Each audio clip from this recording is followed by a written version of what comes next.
नमस्कार, ABN news में आपका स्वागत और मैं हूं सुरेश झा। कोरोना में अनाथ हुए बच्चों को लेकर सुप्रीम कोर्ट ने एक बहुत ही अच्छा जजमेंट सुनाया है। सुप्रीम कोर्ट ने तमाम राज्यों को आदेश दिया कि जो बच्चे अनाथ हुए कोरोना के दौरान, जिनके माता पिता गुजर चुके हैं, उन बच्चों की देखभाल के लिए तुरंत सरकार कोई ना कोई कारगर कदम उठाए। आज इसी विषय पर हमारे साथ बातचीत करने के लिए मौजूद हैं कानून के जानकार अवधेश कुमार। आइए इनसे बातचीत करते हैं। सर, कोरोना के दौरान जो है, महामारी के दौरान जो बच्चे अनाथ हुए उनको लेकर सुप्रीम कोर्ट ने जो कहा है, ये ठीक है, सुप्रीम कोर्ट ने जो कहा, लेकिन क्या राज्य सरकार की जिम्मेदारी नहीं बनती थी कि राज्य सरकार इस बारे में पहले कुछ सोचे, उन बच्चों को जो अनाथ हुए उनकी देखभाल करने के लिए कोई कारगर कदम उठाएं? देखिए, इस पर तो सर्वप्रथम सुप्रीम कोर्ट को धन्यवाद देना चाहिए कि बच्चों को मुद्दा को स्वतः उसको संज्ञान लेकर के इस तरह का आदेश किया। ये बहुत खुशी की बात है। लेकिन उससे भी बड़ी खुशी की बात है कि परसों मैं टीवी पर देख रहा था, प्रधानमंत्री ने भी ऐलान किया है कि जो बच्चे अनाथ हो गए हैं उनका शिक्षा और उनका खान पान की भार जो है सो देश उठाएगी और 18 वर्ष के बाद उसे और शिक्षा में और भी उसे पैसे दी जाएगी, बिना सूद का पैसे दी जाएगी पढ़ने के लिए। और जब उसका उम्र 23 वर्ष हो जाएगा तो उसे 10 लाख रुपया दी जाएगी कि ताकि वो कुछ काम कर सके। यह प्रधानमंत्री का जो इस तरह का जो अनुमोदन किया है वह बड़ा ही सराहनीय है। दुख की बात यह है कि यहाँ पर जो राज्य सरकार है और जो केंद्र है, केंद्रीय शासित प्रदेश है, उसके कोई भी मुख्यमंत्री इस बिंदु पर कुछ नहीं कहा है। जहाँ तक आप दिल्ली में इंटरव्यू ले रहे हैं, केजरीवाल अपने आप को बहुत बड़ा सामाजिक कार्यकर्ता के रूप में एक राजनेता बने हैं, उन्होंने इस पर एक शब्द नहीं कहा। और वो उनका तो ऑक्सीजन के चलते इस दिल्ली में कितनी मौत हो गई तो आप देख सकते हैं। ऑक्सीजन देने पर भी इनके पास ऑक्सीजन ढोने की व्यवस्था नहीं थी। ये अरविंद केजरीवाल का हाल है। ये जानते हैं कि चुनाव के 2 महीना पहले किसी न किसी भी ढंग का आदमी को बस फ्री कर देंगे तो ये कर देंगे, वोट हम ले लेंगे, सत्ता हम हथिया लेंगे। सत्ता हथियाने का काम ही जानते हैं, काम करने का कोई। ऑक्सीजन के चलते अगर दिल्ली में 50 आदमी मरा है तो उसका जिम्मेवार कौन होगा?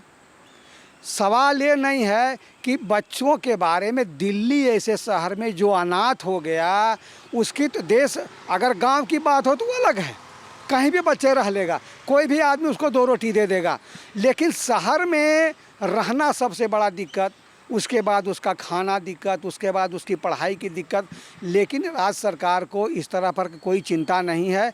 इसलिए आप लोग ऐसे संवाददाता इस प्रश्न को उठाते हैं तो हो सकता है हम लोग की भी आवाज़ उन तक पहुँचे। बताइए कि बहुत प्रधानमंत्री जी ने जो बात कही, अच्छी बात कही, लेकिन इससे ज़्यादा जो अच्छी बात है, सुप्रीम कोर्ट ने खुद इस पूरे मामले को लेकर संज्ञान लिया। बहुत अच्छी बात है कि हमारे देश में तभी कहा जाता है कानून, अभी भी लोगों में कानून के प्रति अभी निष्ठा है और विश्वास है, और सुप्रीम कोर्ट का कदम बहुत ही सराहनीय है।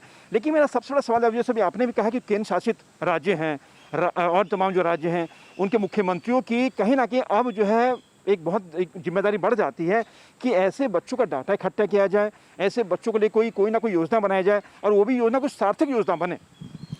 यही इसी बात का चिंता है ना। चिंता तो इसी बात का है कि करने की बात तो तब कही जाती है जब करने की विचार बने। अभी तो विचार ही नहीं, विचार बनता है तो वो देश के पेपर पत्रिका में, न्यूज़ में बात जाती है। अभी तो विचार ही लोग स्टेट के मुख्यमंत्री को नहीं बनाए, केजरीवाल को तो तनिक भी विचार नहीं बनाए। लोग मर गए तो मर गए, इनको तो 5 साल कुर्सी मिल गई ना। ये सवाल है कि देखिए, सुप्रीम कोर्ट ने अगर इस बात का संज्ञान लिया है, चिंता लिया है, तो सुप्रीम कोर्ट को एक और कदम आगे बढ़ कर के इसको लागू करवाने का भी प्रभार और आदेश किया जाना चाहिए। ये मेरा आदेश, ये मेरा निवेदन है। लेकिन आपको लगता है कि उस पर राष्ट्रीय नीति बने तो शायद बेहतर होगा? एकदम बेहतर होगा। ऐसे लोगों को, जो बच्चे अनाथ हो गए, जिनके माँ बाप भाई गुजर गया इस कोरोना काल में ऑक्सीजन के चलते, केजरीवाल के शासन में, उन लोगों को तो बहुत ही केजरीवाल को जिम्मेवारी बनती है कि वो ज़रूर उन बच्चों को देखभाल के लिए कोई आदेश पारित करे, जनता को जानकारी दे कि ऐसे ऐसे हम करने जा रहे हैं। लेकिन यहाँ तो कुछ किया ही नहीं जा रहा है। आपका सर बहुत बहुत धन्यवाद। ये थे कानून के जानकार अवधेश कुमार जो हमारे साथ बातचीत करते। कोरोना त्रासदी में जो बच्चे अनाथ हैं, जो बच्चे अपने माता पिता को, जिन्होंने अपने परिवार को खो दिया है, वो भयंकर त्रासदी है।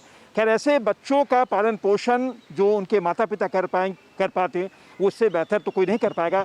लेकिन अब इससे भयंकर त्रासदी में अगर बच्चे अनाथ हुए हैं तो ऐसे में राज्य सरकार की जिम्मेदारी बहुत ज़्यादा बढ़ जाती है। प्रधानमंत्री ने भी कहा और खासकर सुप्रीम कोर्ट ने भी कहा, लेकिन राज्य सरकारों को इस पर कोई ना कोई ऐसी नीति, ठोस नीति बनानी चाहिए ताकि उन बच्चों का पालन पोषण की पढ़ाई लिखाई बहुत अच्छी तरीके से हो, ताकि उनको अपने माता पिता के मरने का गम तो है, लेकिन कोई मलाल ना हो कि वो अशिक्षित रह गए या उनका पालन पोषण ठीक ढंग से नहीं हुआ।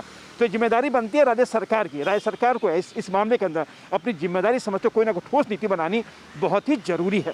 कैमरा पर्सन राहुल के साथ सुरेश झा, ABN न्यूज़, दिल्ली।